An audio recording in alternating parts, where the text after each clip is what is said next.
4-year-old little girl who is a big fan of race cars. She loves swimming, soccer, and loves to ride her bike. Her favorite colors are pink and purple, and she's a huge fan of Wally. Also her sister, a 2-year-old already learning how to swim. She just got her first bicycle, and she's a very good colorer. She's also known for her darn mean temper tantrums. With their father, Ryan, here are your flower girls, Kate and Zoe Foster.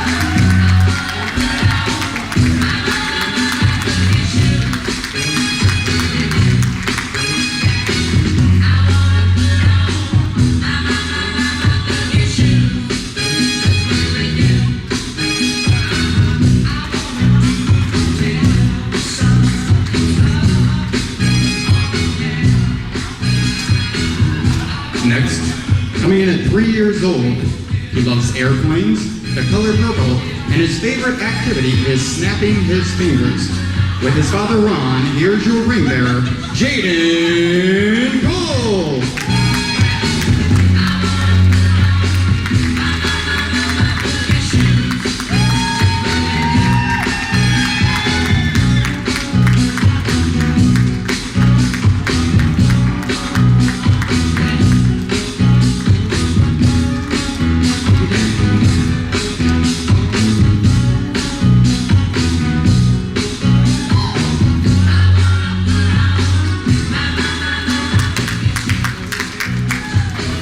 She's Tammy's best friend from back at Simpson College, where they were roommates.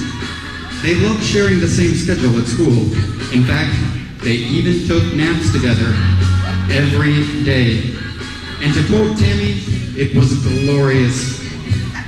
They share many memories together that were caused, or affected by many a hungover Sunday, toga parties, schoolgirl parties, and every other costume party imaginable. However, the big poofy hair? No, that was not a costume. Hailing from Sioux City, Iowa, and coming to us all the way from Colorado, let's give it up, and Steinbach!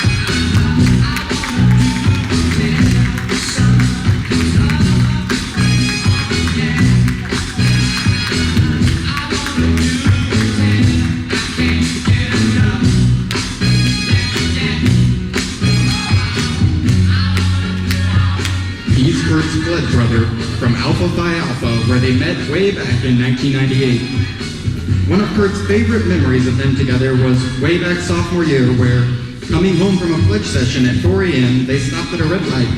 The next thing Curt remembers was waking up to see the sun shining brightly and his brothers asleep in the car around him. The car was in park and still sitting at the stoplight. Today, he's a consultant for IBM and lives in Jersey. Hailing from the Bronx, New York, here's Clinton Hazel.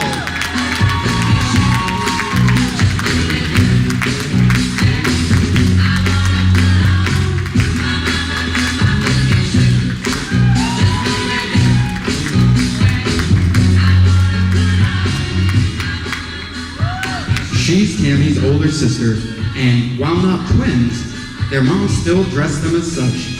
They were always dressed the same, always wore their hair the same. But Tammy remembers one time, however, when she felt treated very differently. Tammy never liked to dress up for church much, but she did. So, to match her church outfit, her mom bought her a brand new patent leather purse. It was truly wonderful, until they realized it was the last one.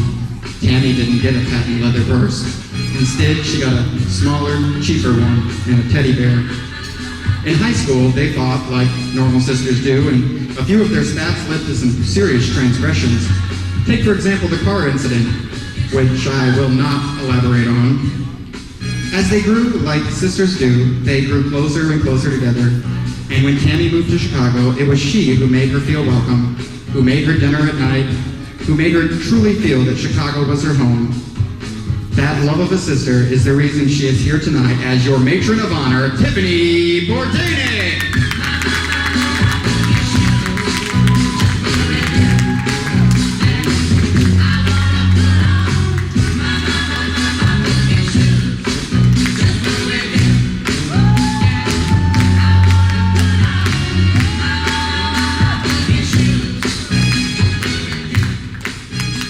He met Curt back in '05 at the gym where he worked.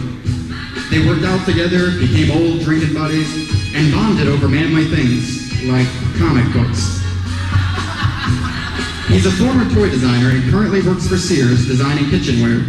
Many of Curt's friends enjoy camping. He, however, despises it, and for good reason. Apparently, he isn't very good at it. The last time they went camping together for a weekend, he came prepared with all of two things.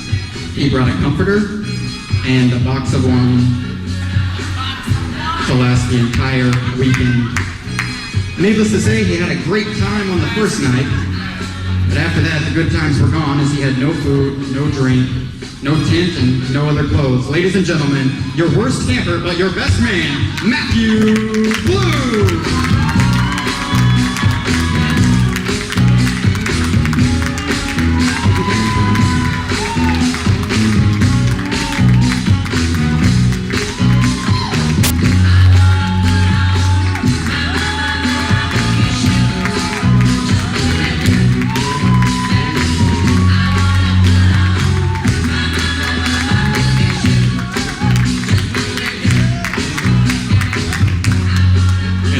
Folks, how can we mention our best man without giving a shout out to man's best friend?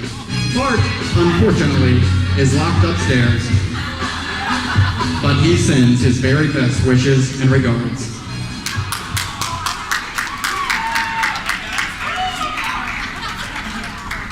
In the fall of 2007, a woman waited for a man at DOC Wine Bar.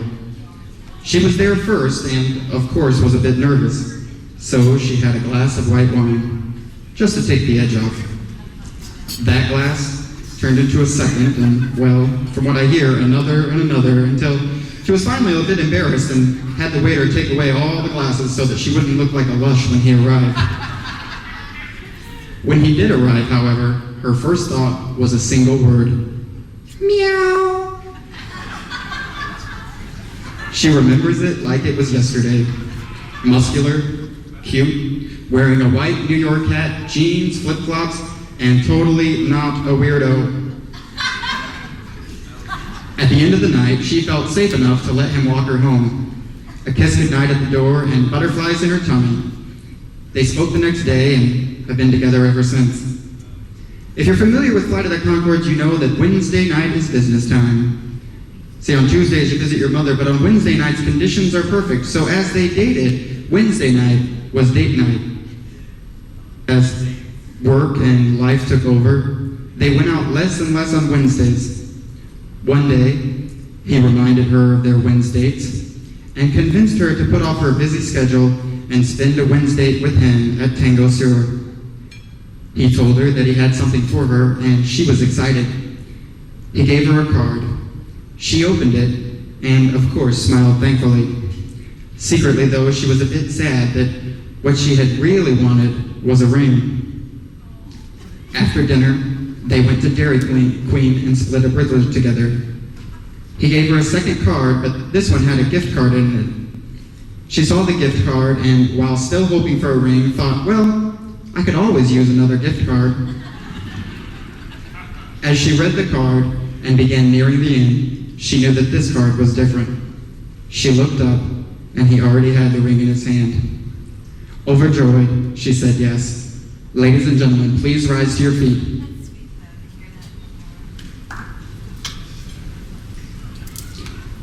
From Wednesdays to wedding, Chicagoland's happiest new married couple, Mr. and Mrs. Curt and Tammy.